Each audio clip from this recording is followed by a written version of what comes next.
മാവ് കോരി ഒഴിച്ചിട്ട് വെറും നിമിഷങ്ങളെ കൊണ്ട് ഉണ്ടാക്കിയിട്ടെടുക്കാൻ വേണ്ടിയിട്ട് പറ്റിയ നല്ലൊരു ബ്രേക്ക്ഫാസ്റ്റ് റെസിപ്പി ആയിട്ടാണ് വന്നിട്ടുള്ളത്. അപ്പം നമുക്ക് വീഡിയോയിലേക്ക് പോവാം. വീഡിയോ ഒന്ന് കണ്ടു നോക്കാം. കണ്ടുകൊണ്ടിരിക്കുമ്പോൾ നിങ്ങൾക്ക് ഇഷ്ടമാവുകയാണെങ്കിൽ നിങ്ങളുടെ എല്ലാ സപ്പോർട്ടും ഉണ്ടാവുക. ഇതിന് വേണ്ടിയിട്ട് ഒരു ബൗളിലോട്ട് ഒരു കോഴിമുട്ട പൊട്ടിച്ചിട്ട് ഒഴിക്കുന്നുണ്ട്. എന്നിട്ടിത് നന്നായിട്ട് ഒന്ന് മിക്സ് ആക്കി എടുക്കുക. കോഴിമുട്ട നിങ്ങൾക്ക് ഒന്നിൽ കൂടുതൽ ചേർത്ത് കൊടുക്കുക കേട്ടോ, അപ്പോൾ ഒന്നുകൂടി ടേസ്റ്റ് കൂടും. എന്നിപ്പോൾ ഇതിലോട്ട് ഞാൻ 2 കപ്പ് ഗോതമ്പ് പൊടി ഇട്ടെടുക്കുന്നുണ്ട്. പിന്നെ അതിലോട്ട് ഒരു ചെറിയ ക്യാരറ്റ് ഗ്രേറ്റ് ചെയ്തതും അതുപോലെ തന്നെ ഒരു ചെറിയ പൊട്ടോട്ടോ ഗ്രേറ്റ് ചെയ്തിട്ട് വെള്ളത്തിലിട്ടിട്ട് ഒന്ന് കഴുകിയെടുത്തിട്ടുള്ളതാണ്. കുറച്ചധികം മല്ലിയുടെ ഇലയും ഒരു പച്ചമുളക് ചെറുതായിട്ട് കട്ടാക്കി എടുത്തിട്ടുള്ളതും ഇതിലോട്ട് ആവശ്യത്തിനുള്ള ഉപ്പ് കൂടി ചേർത്തെടുത്തിട്ട് ഇത് എല്ലാം കൂടി നന്നായിട്ടൊന്ന് മിക്സ് ആക്കി എടുക്കുക. വെജിറ്റബിൾസ് നിങ്ങൾക്ക് എന്തൊക്കെ ഇഷ്ടമുണ്ട് അതൊക്കെ നിങ്ങൾക്ക് ചേർക്കാവുന്നതാണ് കേട്ടോ. നിങ്ങളുടെ കയ്യിൽ ഏത് വെജിറ്റബിൾസ് ആണെന്നുണ്ടെങ്കിൽ അതെല്ലാം ചേർക്കാവുന്നതാണ്. ഇനിയിപ്പോൾ ഞാനിതാ 1 കപ്പ് വെള്ളമാണ് എടുത്തിട്ടുള്ളത്, സാധാ വെള്ളമാണ്. അപ്പോൾ ആ 1 കപ്പ് വെള്ളം മുഴുവനായിട്ട് തന്നെ ഞാനിതിലോട്ട് ഒഴിച്ചെടുത്തിട്ടുണ്ട്. എന്നിട്ട് ഇത് നന്നായിട്ട് നമുക്കൊന്ന് മിക്സ് ആക്കി എടുക്കാം.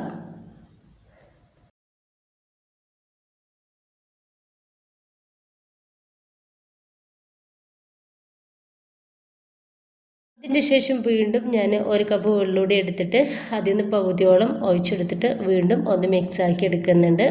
അപ്പം നമ്മളിങ്ങനെ കുറേശ്ശിട്ട് ആയിട്ട് വെള്ളം ഒഴിച്ചു കൊടുക്കുക. എന്നിട്ട് നോക്കിയിട്ട് വേണമെങ്കിൽ മാത്രം ഒഴിച്ചു കൊടുത്താൽ മതി.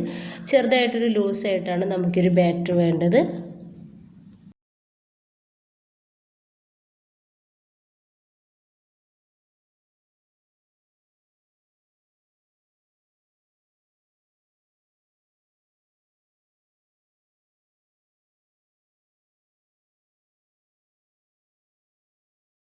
മൊത്തത്തിൽ ഒരു 2.5 കപ്പ് വെള്ളം ഞാൻ ഇതിലോട്ട് ഒഴിച്ചെടുത്തിട്ടുണ്ട്.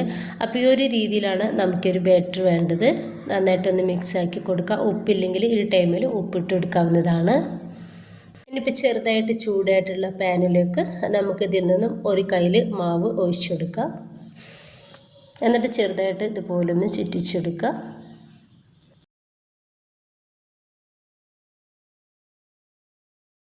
തീ ഏറ്റവും ചെറിയ രീതിയിൽ വേണം നമ്മളിത് ഇടാൻ വേണ്ടിയിട്ട്. എന്നിട്ട് വേണം ഇത് റെഡിയാക്കി എടുക്കാൻ.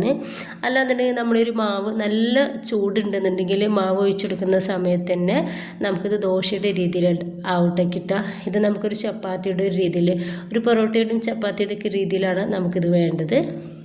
നമുക്കിതൊന്ന് മറിച്ചിട്ട് കൊടുക്കുക. എന്നിട്ട് ചെറിയ തീരിട്ടിട്ട് തന്നെ ഒന്ന് റെഡിയാക്കി എടുക്കാവുന്നതാണ്.